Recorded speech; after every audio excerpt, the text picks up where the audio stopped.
Hey guys, it's Brett here with Numbers of Finance. We're doing a market wrap for Thursday, April 25th.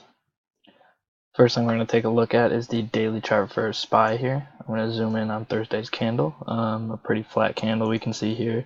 Movement of less than 0.1%, but we see some pretty big wicks to the top and bottom.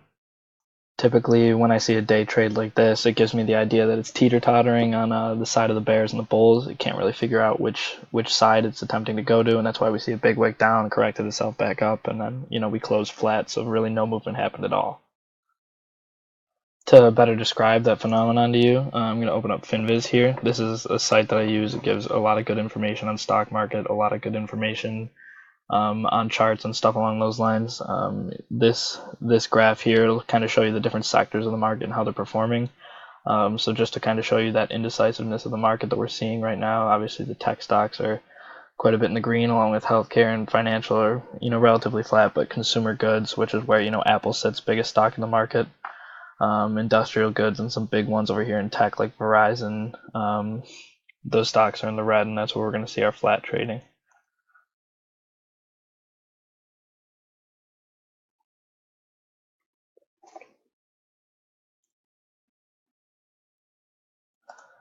So zooming back out here on the daily chart, obviously our volume is still low, which just means that not a lot of orders are being placed throughout the day. You're typically not going to see any movements with large magnitude unless you see large volume, but even at small volumes, we can still see market movement just based on supply and demand, the amount of people that want to buy and the amount of people that want to sell. So every time we see a red candle, there were just more sales put in today. So going off of that point, I'm going to switch over to the TVIX ticker. This is the double lever, or it might be triple. I think it's double leveraged. I'm sorry about that. Double leverage of the volatility indicator. I'll zoom in on these past few days. Here's Monday candle, Tuesday, Wednesday, Thursday. So if I go from like the bottom Tuesday all the way to the top here today, that was a 15% move, which means there's definitely high volatility in the market. So even at low volume, the ratios of those sale orders to buy orders is obviously, fluctuating pretty rapidly, which again is just adding to that case that we're in a teeter-tottering area of the market, where it can't really decide where it wants to go. So now we're zoomed back out on the daily chart for TVIX, just to kind of explain how this works. This giant spike here is what we see back in the end of December. We can see, a couple spikes starting from around the beginning of October. The beginning of October is actually, beginning of October, end of September is where we reached our market highs last back in 2018. From that point is where we kind of sold off. So, every time there's high volume sell-offs, that's when TVIX is going to be spiking. And the ratio of puts to sells are increasing, that's when TVIX is spiking, and this does move big, from had you invested in October 3rd, when the market made its high, all the way to the very low on, I believe it was like December, 25th, late in December, that's 241% movement there. So the moral of the story, TVIX, even at low volume, it can still move up and down. It's just based on the ratio of, selling to buy orders. But at a time of low volume right now, the magnitude of those movements is going to be a little bit less. So, if volume ever does pick up and we do see a sell-off, TVIX typically moves opposite the market. So, a higher volume sell-off could result in same size spike as we saw on December 25th. So, this is definitely a good ticker to keep an eye on, especially when you're looking to, at least when the market's overextended upwards, and you're thinking that if you're siding with the bears, things along those lines. So I'm probably rambling on too long. I'll go move back over to SPY. We'll check out the hourly chart now just to see how we traded throughout the day. Here's where market opened, this giant red candle here. So that lower wick on the daily candle that we saw, that's going to be what happened here in the first hour of the market, dipped all the way down here, and a little bit into the second hour of the market. So just after 2 hours that it recovered, and that above wick is all the action that happened around here, and here's our market close, which shows pretty flat from the close of this stick to the open of this stick. That was our entire trading day. Looking down at our biggest spikes in volume during the day, or obviously during the sell-off right in the first hour and the sell-off in the last hour. So again, keeping an eye on those volume sticks and how they correlate with our candlesticks. The higher volume is occurring while we're selling right now, and that's definitely important to pay attention to. Now I'm going to switch back over to the daily chart where we started on SPY. If you're wondering what these levels were, this 293.70, it's roughly, it's 20% or 20 cents off. I just draw these in roughly. This price level is the high that we hit in 2018, September, late September, early October.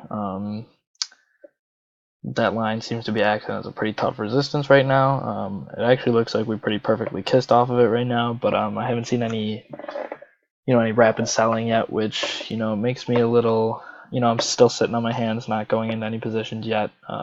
This sell-off hasn't been high enough volume, so I still think that there's a chance we have another upward run, maybe test that line once more, even break through it. The best way I can describe this low volume movement here at the top is that there's strong-handed longs and weak-handed longs. The way I see it, I don't know if you've ever heard of the saying, 20% of the people do 80% of the work. A lot of the major corporations who hold a lot of shares in the market, they haven't backed out of longs yet. A lot of the more intraday traders or smaller companies are backing out of longs, and that's what's occurring, this low volume selling. So until I see some high volume selling, where big hedge funds are actually dipping out of the market, that's that's when I give these sell-offs the most merit, and when I think it's the best time to be getting into a position. So nothing's really 100% in the stock market, but the way I see it from these highs in late September, early October, the market still has another, just shy of $2 to be reaching those, and typically if we're going to see a big reversal, it happens quietly sometimes, and we miss just shy of it, but I don't really see that being the case here because, frankly, we missed it. I can't see the exact high there, but it's, it's less than $1 off there, so I wouldn't say we fell short. I'd say we kissed it, to be honest. But another scenario is that we can actually break right through it with an impulsive move, and then there's a reaction that corrects it. That's typically when the strong-handed longs are going to be backing out, is after one of those impulse moves, they get their last couple dollars per share, which end up turning out being a lot of money. And that higher volume sell-off would definitely have a lot of merit. So I would not consider this falling short and silently hitting that sell-off afterwards, which is why I'm a little bit more siding towards breaking this previous high. I definitely think before any sell-off, that's going to have to happen. But again, anything can happen. So I'm not even going to switch over to the weekly chart this video. I show you that the divergences are still in play pretty much every day. I'll just tell you now the divergences are still in play. You can just trust me, check it yourself if you want. This is the Thinkorswim platform I use through TD Ameritrade. It's super convenient. I like the functionality and the aesthetic of it a lot. But instead of showing you those divergences, I'm actually going to show you a new study today, which I typically don't show. It's called the Standard Deviation Channel. Add selected. The default settings for this 2.0 here is 2 standard deviations. So I'll apply that. Now here we have these yellow lines of the channel I just put in. This middle yellow line is the mean. Considering we're on the daily chart of over the last year, all these candles are 1 day and it covers an entire year. So this is the mean movement we've had in the last 365 days. This is 2 standard deviations above the mean, and this is 2 standard deviations below the mean. What I like about standard deviation, if you've ever taken any statistics class, you know that 1 standard deviation, about the rule is like 68% of the data sits within 1 standard deviation. Within 2 standard deviations, which we have here on this study, 95% of the data exists within that, and then it's like 99% exists within 3 standard deviations. So since we're working with a 2 standard deviation channel here, you can see that we're obviously getting near the top. 2 standard deviations in the last year, that means 95% of our data has existed within these. So if you're to use the history to try and predict the past, 95% of the time as we near this top, we will be selling off and heading back down, reverting towards the mean. So just something to keep in mind here. The only time we broke out of these 2 standard deviations was with those high volume panic sell-offs that occurred in the end of December. This is the 5% of data that exists outside these 2 standard deviations. So perhaps we can make a move back above the candles, because again, 5% of the data is going to sit outside these channels. But anything that does happen, it's going to be impulsive, and it's only going to be over the course of a couple days. So really, I'm just showing you guys the standard deviation channel again to add on to that long-term bullish case. I think we're well due for a reversal sometime soon. But at the same time, I haven't seen any impulsive high volume movements that you typically need for a big sell-off. So, short term here, whether that be a week, 2 weeks, you never know, because we have been pretty consolidated, trading flat.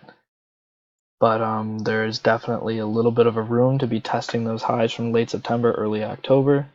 And, before a big bang sell-off, maybe a little bit of room for an impulsive stick that could, very well test off this 2 standard deviation line.